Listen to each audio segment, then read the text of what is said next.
Yarina Cocha, un distrito luchador y progresista que día a día labra los surcos de su progreso y desarrollo de la mano de un alcalde que ha transformado al distrito. Sin embargo, oscuros y malévolos intereses tratan de empañar este trabajo poniendo trabas en el camino y, lo que es más repudiable, utilizando una serie de artimañas propias de chantajistas y extorsionadores.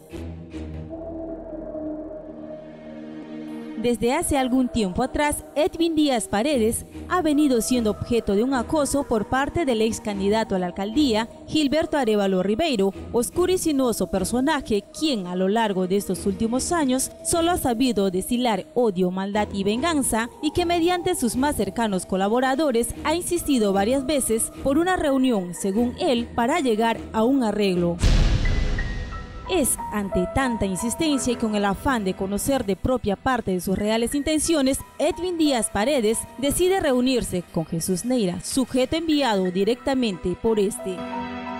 La mencionada cita se desarrolló en una primera oportunidad en la propiedad del alcalde Edwin Díaz Paredes en San Pablo de Tuxtmo, y en donde este sujeto da rienda suelta al nivel de influencia que tiene sobre Arévalo Ribeiro. Y él me hace caso de todo lo que digo. Yo me siento a conversar con él 1 hora, 2 horas, conversamos. A veces. Así.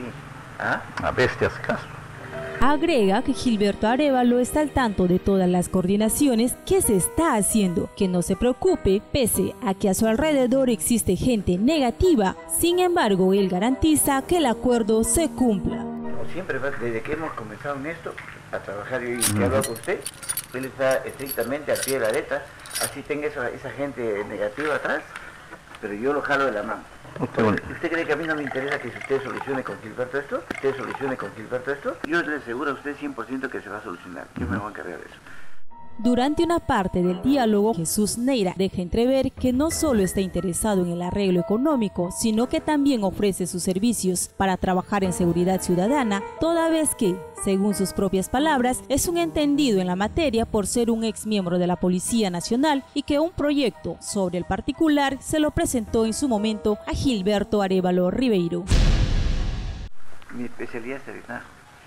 Yo tengo un plan bien grande de serenazgo, pero yo de Gilberto le dije, si el proyecto es Yarina, tenemos que comenzar con 80 hombres. La segunda reunión tuvo lugar en el despacho de alcaldía y en donde Jesús Neira, por encargo de Arévalo Ribeiro, vuelve a exigir la suma de $30.000 para no insistir en los pedidos de vacancia contra el alcalde Edwin Díaz Paredes, que por esos días estaba por elevarse en apelación ante el Jurado Nacional de Elecciones. Ya, La primera parte. Y ténganlo presente de que yo... 15.000 me dice, ¿no? 15, sí. Yeah. Y después, ¿cuántos días más de la otra reunión? Eso, por otra parte, es cuando... No, cuando termine este caso. Cuando termine el caso, ya que claro. Termine este caso, ¿ya? No hay problema, ¿ya? Entonces, yo definitivamente ahora le digo que este caso lo cancele con los abogados como sea. ¿Ya? ¿Cómo? Que cancele este caso con los abogados como sea. Mañana, a primera hora que cancele todo. Ya, tú veas, pues, claro.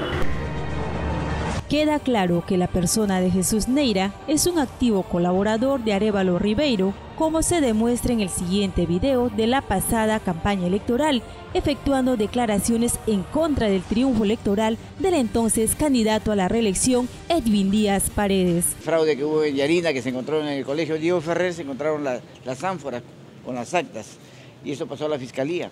Hasta ahora la fiscalía no se ha hecho nada, y el fraude está demostrado aquí en Yarina. Estas grabaciones efectuadas en coordinación y con conocimiento de la Policía Nacional no tienen otro propósito, sino el de presentar en sus reales dimensiones a esta clase de gente, con actitudes propias de mafiosas y sinvergüenzas, políticos fracasados y rechazados por la población y que pretenden a toda costa llegar al municipio utilizando para ello métodos propios de delincuentes y extorsionadores.